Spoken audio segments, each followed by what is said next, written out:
So what made you want to become a doctor?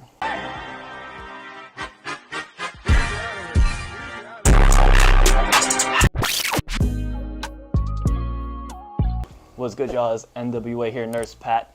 I'm here with the big bro. Hey, come on, man. He is here in town.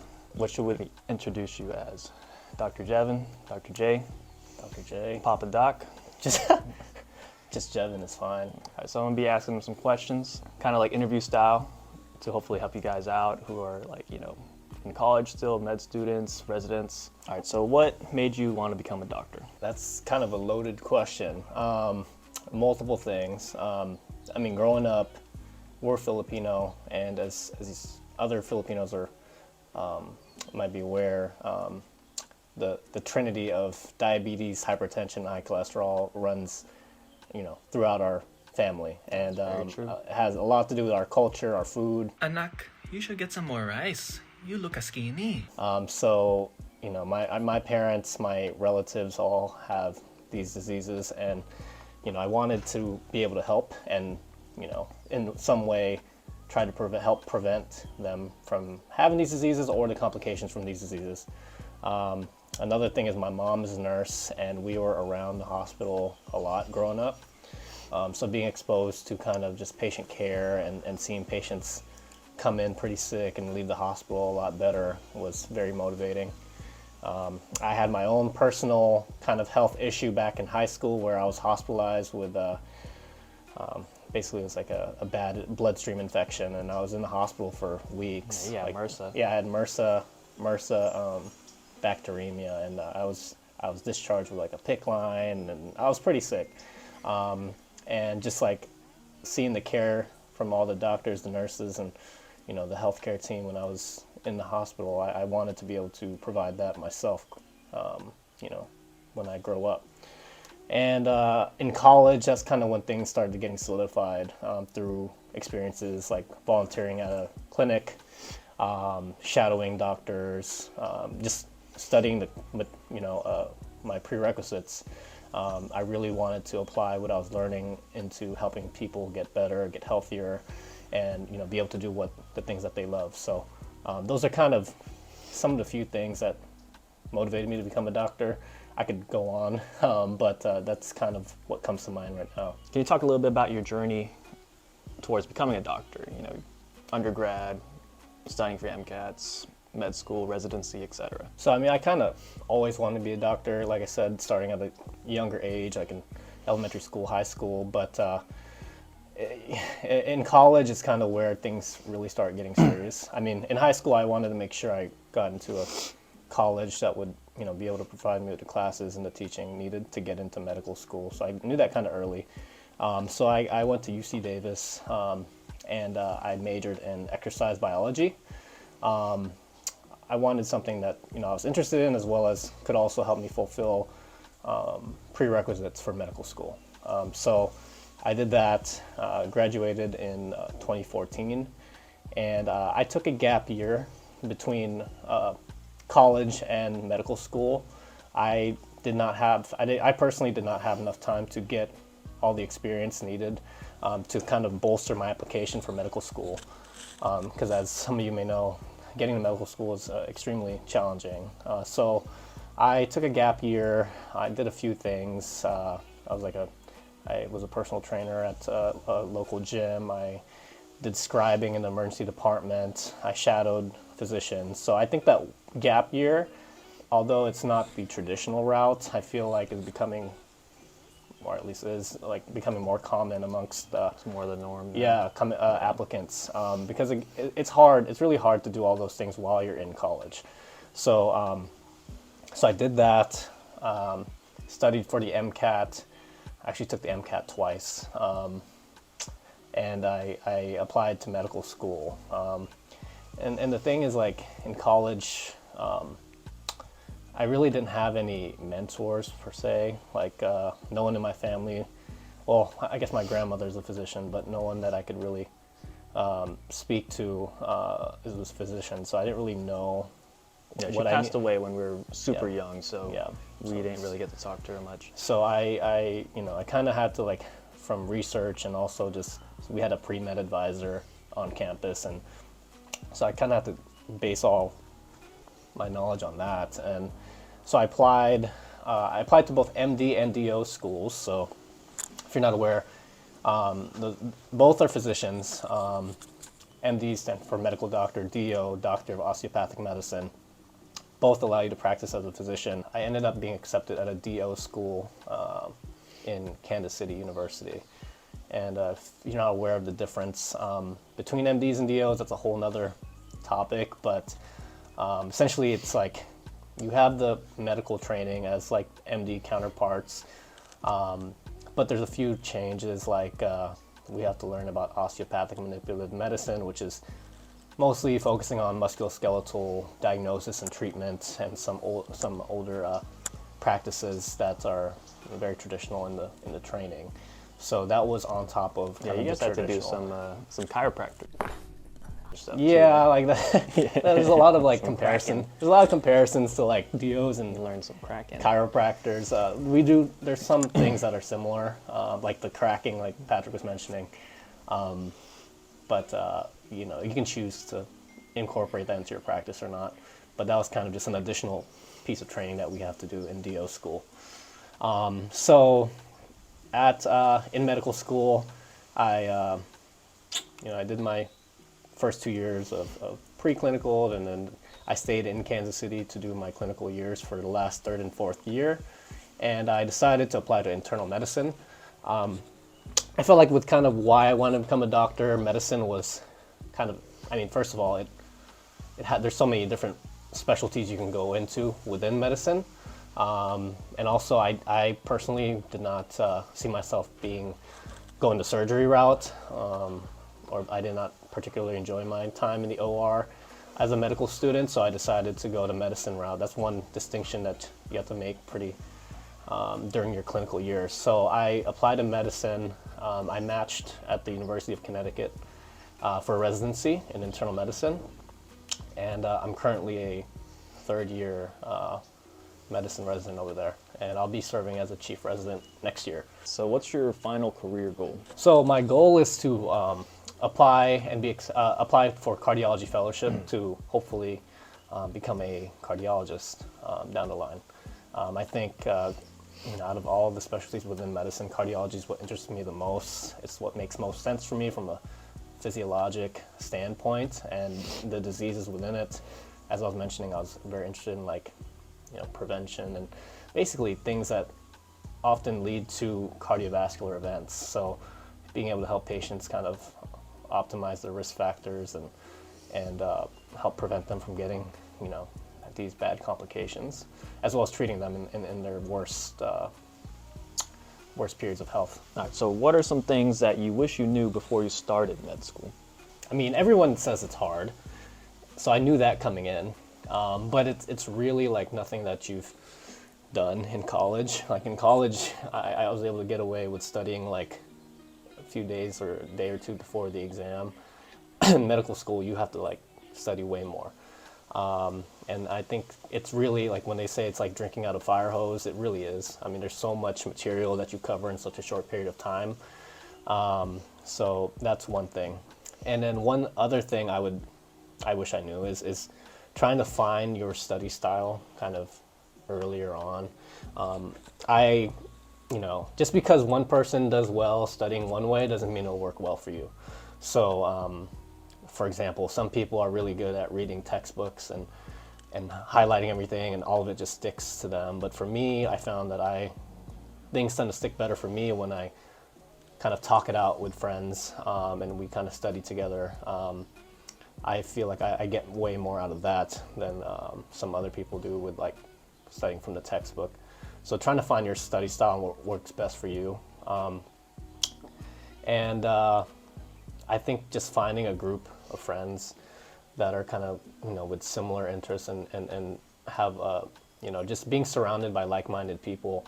And it's also good to just be able to decompress with a good group of friends.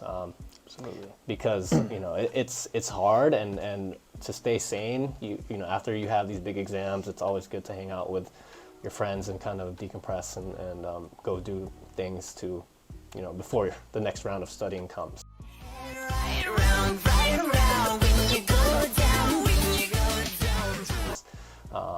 it's kind of like a very repetitive thing where you study, take a big exam, then you try to relax and decompress, and then it's back to studying again. So finding a good group to do that with, or it doesn't even have to be a group, even just a friend, someone you can talk to, knowing that you deserve to be there, you're there for a reason. There's a lot of times where I remember the first week of med school, I called my mom and I was like, this is really hard, and I didn't do well on my first exam. And just, reminding yourself that there's a reason why you're there. There's a reason why they accepted you and you took that seat. So just reminding yourself that, you're worth it, and there's a reason why you're there. It's helped to get me through a lot of, those tough times in med school. Yeah, you said a lot of people will be calling their mamas at some point in med school. Yeah, I had my mom on speed dial. It's going to happen. All right, so now that you talked about med school, what kind of things do you wish you knew before starting residency? Yeah, so starting residency, intern year is the hardest year. You have many responsibilities as an intern, and a lot of it isn't even related to medicine itself. It's I'm speaking just from a medicine standpoint, but there's a lot of things that over time you become more efficient in, such as writing notes, putting in orders, calling consultants, things like that. That's a lot of what your job is as a resident, especially as an intern. So, knowing that, it's okay that you don't have all the medical knowledge right off the bat. As senior residents, we don't expect you to kind of know everything right away. Medicine is a lifelong journey. There's plenty of time to learn all these details about different diseases and things like that. So it's okay that you don't know everything starting off. And knowing that you're not alone. Medicine's a team. It's like a team sport. So you got you have many people of the team. You have the interns, the senior residents, the attending. You got your nurses, pharmacists. It's a very large team. So it's okay to not know, and it's okay to reach out, to your senior or whoever, if you're not sure about something. Obviously, patient care and patient safety is the number one thing. So if you're unsure, it's never, it's always okay to reach out for help. And I think one last thing I would say is it's also okay not to know exactly what you want to do in life. It's a lot to ask. Some people know right off the bat, like, I want to be a cardiologist when I grow up. So they focus on that right away. But especially in medicine, where there's so many different avenues you can go down, it's okay to kind of experience different specialties through your training. Do an elective here in infectious disease, or an elective in nephrology. Try to feel out the different specialties before deciding. But I will say, as soon as you feel like you have made that decision, that you should start right away with trying to prepare your application. If fellowship is what you want to do, if you want to specialize in something, try to establish those mentors. Try to do rotations in those fields, through establishing mentors, getting letters of recommendations, and just kind of sticking out so everyone in that field kind of knows who you are come application time. So I think those are kind of the biggest things I would say. And then also when it comes to being a senior resident, it's the first month or two, it's a little odd being the leader of the team. Obviously the attending is the highest, but often the attending will kind of defer to you as the senior to kind of make these decisions. And in the beginning, it's kind of like, it's kind of like imposter syndrome, like, you're a fake and a fraud. Like, how am I making these decisions? But you really got to trust in your training. And obviously the attending is kind of there if, to catch any mistakes or anything like that. But becoming a leader and making those decisions will feel uncomfortable at first, but you will eventually start getting more comfortable with the uncomfortable. All right, so what do you think was the most challenging thing for you in your overall journey? I think getting into medical school is one of the hardest things, because it's that's where the real bottleneck happens, because you have a lot of applicants. There's no shortage of applicants, but there's only so many spots for medical schools. So it's extremely competitive, and therefore you kind of need to get those experiences under your belt, whether it's research or shadowing or volunteer work. And you also have to get letters of recommendations as well. So, trying to do all that in college and prepare, and taking the MCAT, which is a pretty, at least for me, I'm not very good at standardized exams, but preparing for that exam was rough, I will say. So that's difficult.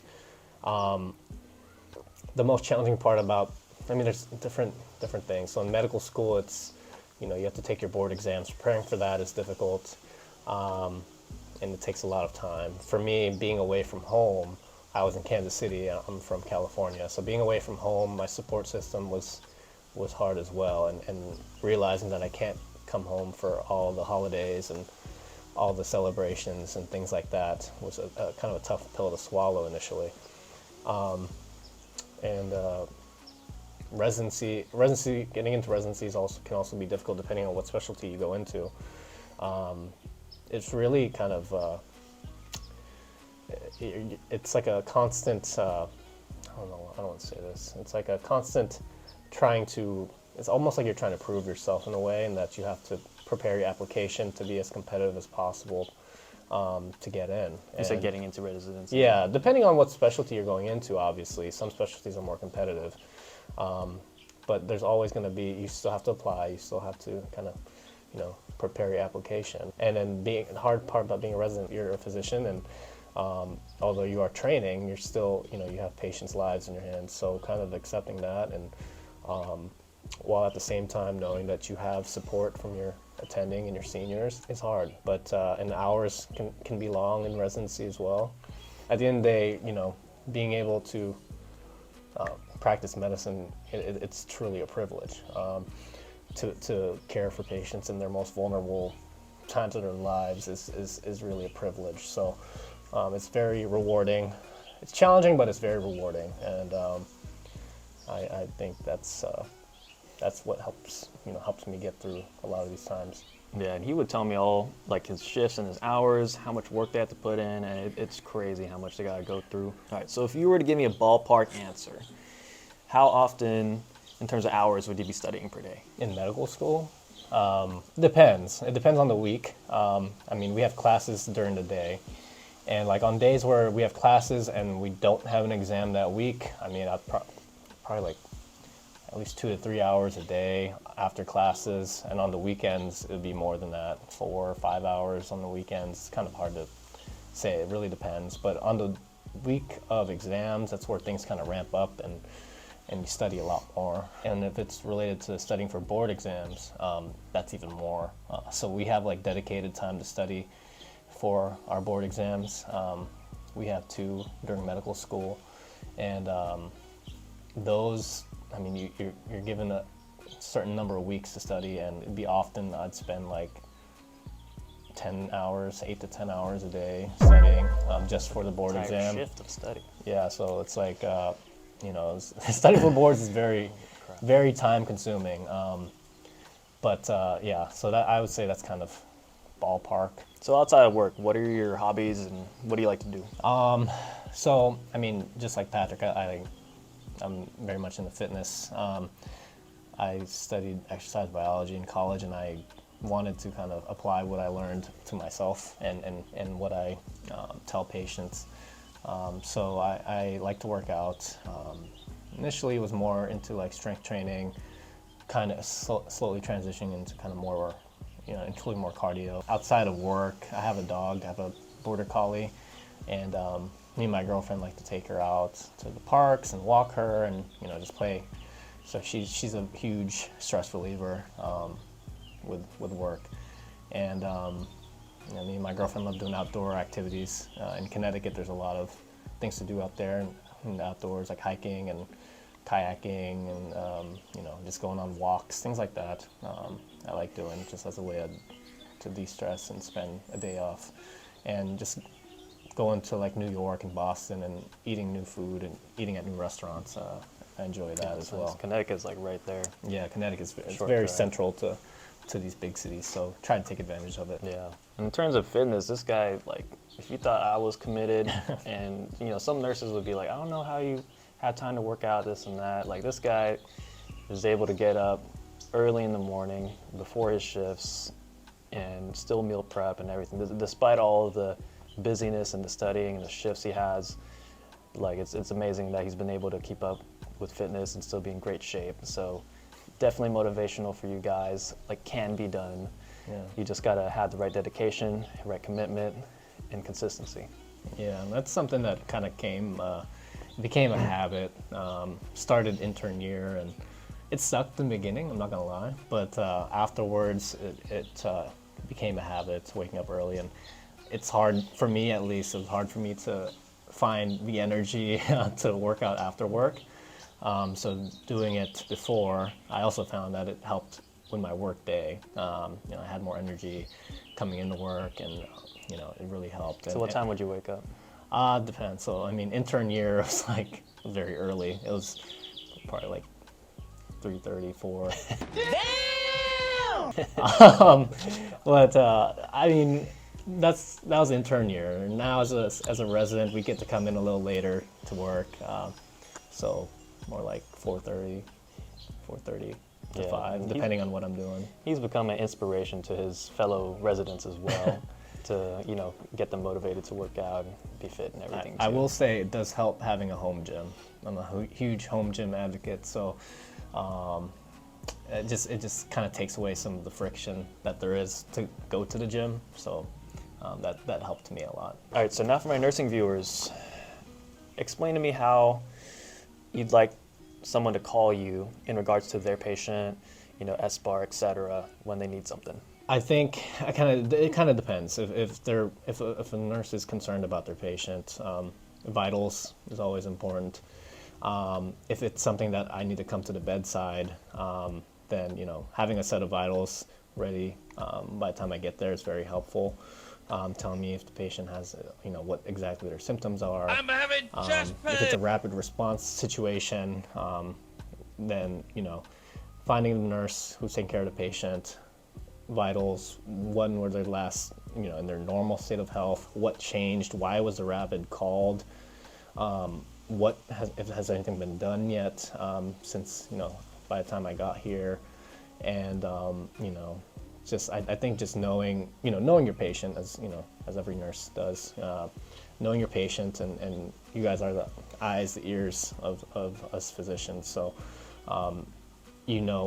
what the patient looks like the best in terms of like if there's a sudden change, and just having like a background information on the patient as to why they're here is very helpful, especially for patients that I don't necessarily know very well, or I haven't cared for. It's just helpful. You're on call. Yeah, exactly. So just having that can help me with regards to what the next step will be in management, and also depending on the case. Actually every case, knowing the code status is helpful as well. Just letting it's just good to know. Just for like how aggressive you're going to be treating this Exactly. patient. Like if things were to escalate, knowing the code status is very helpful. So I think those are kind of some things.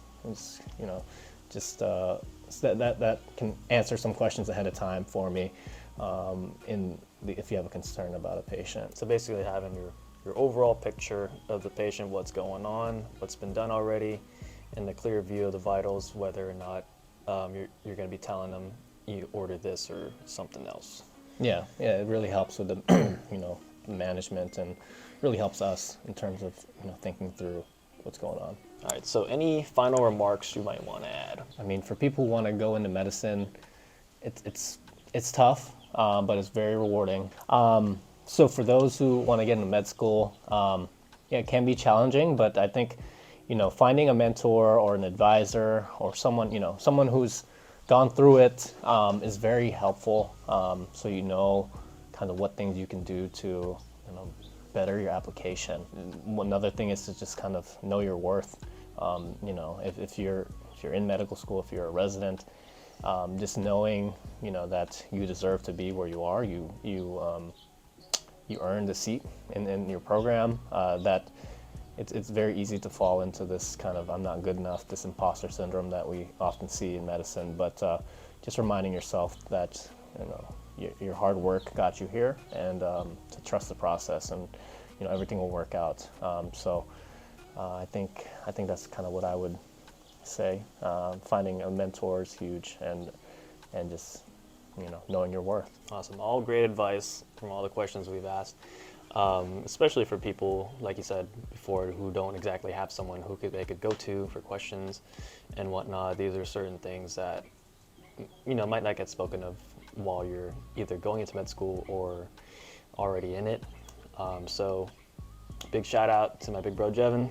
Thanks for coming on the video, very short notice. Of course. And you know, keep doing us proud. Family's proud of you. Yeah, man. Thanks for having me. This is first time I've ever done an interview like this, so. Yeah, and on being on YouTube too. Yeah, it's my debut. So yeah, put some comments below. You know, if you got any questions, also some for him, I can relate questions to him as well. You can drop my, you know, my Instagram on his page if you guys want to add me, or if you had any questions about, you know, getting to medical school or about residency or what have you. I'd be happy to help. So That's very generous.